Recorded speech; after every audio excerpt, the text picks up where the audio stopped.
Multiplication trick number 3.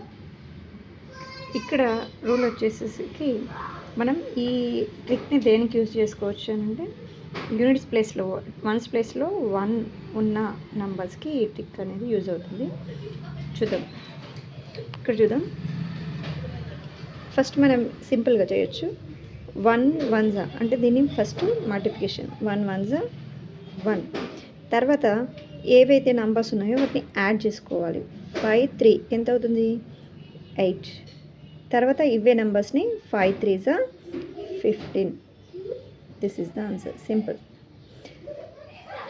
ఇక్కడ 1 1s 1, 4 2, 4 + 2 ఎంత అవుతుంది? 6, 4 2s 8, 1 1s 1, 5 2, 5 + 2 7, 5 2s 10. అయితే ఇది మనం ఇక్కడ సింగిల్ డిజిట్ ఉంది కాబట్టి మనకి అడిషన్ సింగిల్ డిజిట్లో వచ్చింది కాబట్టి ఇబ్బంది ఏం రాలేదు. మరి డబుల్ డిజిట్లో కనుక మనకి అడిషన్ వస్తే ఏం చేయాలి? 1 1s 1,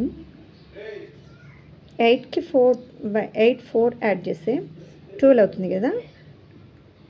1 ప్లేస్లో రాసుకొని 1 క్యారీ తీసుకుందాం. 8 4s 32, 32 క్యారీ యాడ్ చేస్తే 33. This is the answer. 1 1s 1, 9కి 3 యాడ్ చేస్తే ఏమవుతుంది? 12 అవుతుంది. ఇక్కడ కూడా డబుల్ డిజిట్ వచ్చింది కాబట్టి 1 క్యారీ, 3 9s 27, 28.